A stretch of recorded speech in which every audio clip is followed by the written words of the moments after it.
real beauty in your heart. Boche Golden Diamonds. Buy now, pay later. Pattambi പാലത്തിന് മുകളിലെ തകർന്ന കൈവരികൾ പുനഃസ്ഥാപിക്കുന്ന പ്രവർത്തികൾ തുടങ്ങി. വാഹനമിടിച്ച് ഏറെക്കാലമായി ഒരു ഭാഗത്തെ കൈവരികൾ തകർന്നു കിടക്കുകയായിരുന്നു. ഇതാണ് പുനഃസ്ഥാപിക്കുന്നത്.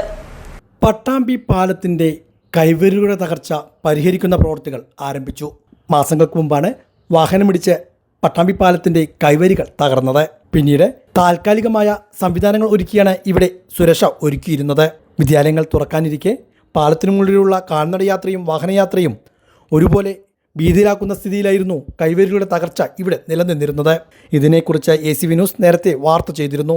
നൂറുകണക്കിന് ആളുകൾ കാൽനടയായി പാലത്തിന് മുകളിലൂടെ കടന്നു പോകുന്നുണ്ട്. തകർന്ന കൈവരികളുടെ സമീപത്തുകൂടെ നടന്നാൽ ശ്രദ്ധ ഒന്ന് തെറ്റിയാൽ വലിയ അപകടമാണ് സംഭവിക്കുക. എന്നാൽ അധികൃതരുടെ ഭാഗത്തു നിന്നും കൈവരികൾ പുനഃസ്ഥാപിക്കുവാനാവശ്യമായ നടപടികൾ ഉണ്ടായിരുന്നില്ല. തുടർന്നാണ് ഇപ്പോൾ നടപടികളുമായി അധികൃതർ രംഗത്തിറങ്ങിയിരിക്കുന്നത്. കൈവരികളുടെ തകർച്ച വെൽഡിംഗ് ചെയ്ത് പുതിയ കൈവരികൾ സ്ഥാപിച്ചുകൊണ്ടുള്ള പ്രവർത്തികളാണ് ഇവിടെ നടപ്പാക്കുന്നത്.